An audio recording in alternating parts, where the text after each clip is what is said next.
আসসালামু আলাইকুম আমার সকল ভিউয়ার ভাইয়েরা। অনেকেই আমার কাছে কমেন্ট করছে, ভাইয়া এই সার্কিটটিতে চার্জিং সমস্যা, এটাকে কিভাবে চার্জ দেওয়া যায়। তার জন্য আজকের আমার ভিডিওটি নিয়ে আসা। এটাকে চার্জ দিতে হলে আপনাকে একটি অ্যাডাপ্টার লাগবে, একটি সার্কিট লাগবে।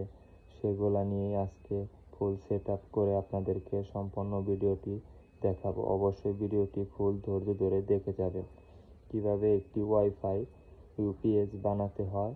এটার যদি চার্জারের সমস্যা থাকে সেটা সমাধান করা হবে এই ভিডিওতে।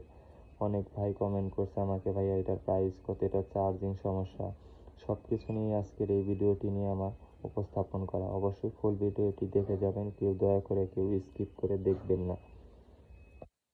চার্জিং দেওয়ার জন্য এই 12 ভোল্টের এই সার্কিটটি লাগবে, সাথে একটি অ্যাডাপ্টার লাগবে। আমার কাছে আছে 15 ভোল্ট গুণ 2 এম্পিয়ার এটার একটি অ্যাডাপ্টার। এটা দিয়ে আমি এই 12 ভোল্ট ব্যাটারিটা চার্জ করি। তারপর আমার ইউপিএসটা চলে। এটা ফুল সেট আপ সোল্ডারিং করা আছে, তো তার জন্য আপনাদেরকে খুলে দেখাইলাম না। এইভাবে দেখতে থাকেন, অনেক সুন্দরভাবে বুঝতে পারবেন। আমার যে ব্যাটারি দুইটা ডাইরেক্ট তার যাবে এই লাইনে, দেখতে পারতেছেন সবুজ হলুদ, এই দুইটা আমার ব্যাটারি লাইন। আর এই দুইটা ব্যাটারি আউটপুট লাইন। এই আউটপুট লাইনটা আমার এই সার্কিটে দেওয়া হয়েছে। তারপরে আমার ডিরেক্টর 3টে তার রয়েছে, সেটা এই জায়গায় আপনার মাইনাস তারটা যা আছে, মাইনাস তারটা সাইডে দিবেন, দুইটা প্লাস আছে এই সাইডে লাগিয়ে দিবেন। এটা একটি 12 ভোল্ট অটো কাট সার্কিট। আমার ব্যাটারিটা 12 ভোল্টের, তার জন্য আপনাদেরকে এই ভিডিওটি দেখাচ্ছি। কারণ অনেকে ভাই কমেন্ট করে, ভাইয়া আমার 12 ভোল্টের লিথিয়াম ব্যাটারি, ইসিড ব্যাটারি সব কিছুতেই চলবে নাকি সার্কিটটা। অবশ্যই ভাইয়া, সব ব্যাটারি দিয়ে চলবে। এই যে আমার এই ব্যাটারিটা চালাচ্ছি অনেক দিন হলো, কোনো সমস্যা পাই নাই, দেখতে পারতেছেন। তারপরেও যদি কিছু জানার থাকে ভাইয়া কমেন্ট বক্সে জানাবেন। এই সার্কিটটি দিয়ে আমার এই ইউপিএসটা চার্জ দিই। তারপরে আপনাদেরকে এটা ফুল সেট আপ করে আপনাদেরকে এখন 100% দেখাবো। আমি এই চার্জারটা এই খাপের মধ্যে সেট আপ করে আপনাদেরকে দেখাচ্ছি। আপনারা ভিডিওটি কেউ দয়া করে স্কিপ করে দেখবেন না, ফুল দেখার চেষ্টা করবেন। তা না হলে অনেক কিছু মিসিং করতে পারেন। তারপর বলতে পারেন, ভাইয়া আপনার কথা মতো শুনে আমার ভিডিওটি দেখে আমার ব্যাটারিটা তো চার্জ হচ্ছে না। তা ফুল ভিডিওটি না দেখে যদি স্কিপ করে দেখেন তাহলে তো অবশ্যই একটি না একটি সমস্যা হতেই পারে। তার জন্যই বলছি ভিডিওটিকেও স্কিপ করে দেখবেন। এই যে আমার চার্জের দেখতে পারতেছেন, এই যে অ্যাডাপ্টার 3টা তার, 2টা কারেন্ট, একটা নিউট্রাল দেওয়া হয়েছে। এখানে ব্যাটারির আউটপুট আমার দেওয়া হবে এই সার্কিটটিতে। আমার যে ওয়াইফাই ইউপিএস সার্কিটটি, এই সার্কিটটির মধ্যে দেওয়া হবে। দেখতে পারতেছেন এই যে দেওয়া হয়েছে প্লাস প্লাসে, মাইনাস মাইনাসে। এই সার্কিটটি থেকে আউটপুট আসবে এটার মধ্যে। আর ব্যাটারির ইনপুট, ব্যাটারিতে চার্জ হবে এই সার্কিট থেকে, সেটা হলো এই যে এই লাইনটা, এই যে দেখতে পারতেছেন আমার ব্যাটারিতে লাগানো আছে। এই সার্কিটের এই একটা নিয়ম, অটো কাট সার্কিট আপনারা চাইলেই কিনতে পারেন। ভালো একটি সার্কিট। যদি আপনার নাম জানা না থাকে আমাকে কমেন্ট বক্সে জানাবেন, অবশ্যই নামটি বলে দিব। এখন আমার ইউপিএসটা পুরোপুরিভাবে আপনাদের জন্য আমি সব কিছু খুলে আপনাদের জন্য আবার নতুন করে ভিডিও নিয়ে আসলাম। অনেক ভাই কমেন্ট করছে, ভাই আমার এটা চার্জের সমস্যা, কিভাবে চার্জ করতে পারি, সেই বিষয়টি নিয়ে আজকে আমার এই ভিডিওটি উপস্থাপন করা।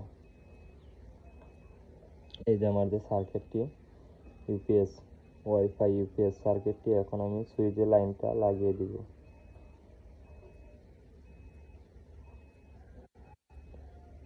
সুইচের লাইনটা লাগানো শেষ।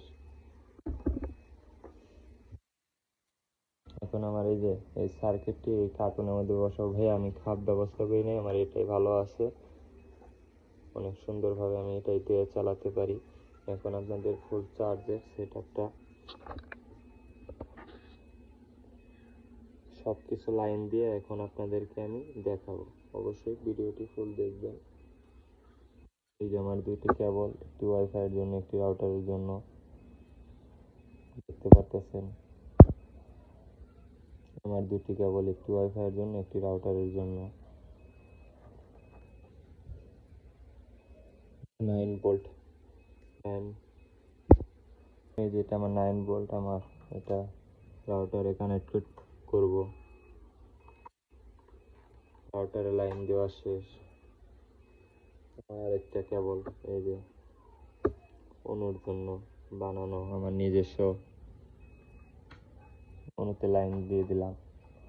অনু আমার 12 ভোল্টে, তার জন্য আমি 12 ভোল্ট আউটপুট দিয়ে দিব। এখন যদি আমি সুইচ দেই তাহলে অটোমেটিকলি আমার ব্যাটারিতে এটা কানেক্টেড হবে। দেখতে পারতেছেন আমার দুইটা ইউপিএসে লাইন এসে পড়েছে আমার সার্কিট থেকে। আরও কিছু জানার থাকলে কমেন্ট বক্সে জানাবেন। আর এটাকে কিভাবে চার্জ দিলে অটো কাট কীভাবে হবে তাও আপনাদেরকে 100% দেখাচ্ছি। এটা অটো কাট হয়ে যাবে। এই দেখুন এখন চার্জের লাইন দিয়ে আপনাদেরকে দেখাবো। আমার ওই সার্কিটের তো এখন বর্তমানে লাইন নেই, অটো কাট তো ওইটা থেকে ছেড়ে দিয়েছে। এখন আমার ইউপিএসে লাইন দেওয়ার পালা।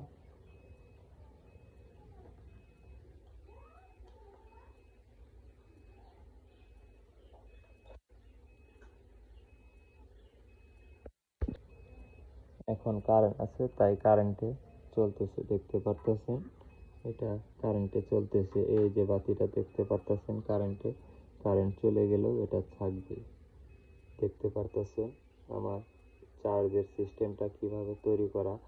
এভাবে যদি কেউ তৈরি করতে চান তাহলে আমাকে কমেন্ট বক্সে জানাবেন প্লিজ। বাই বাই, ভালো থাকবেন, সুস্থ থাকবেন আপনারা সবাই।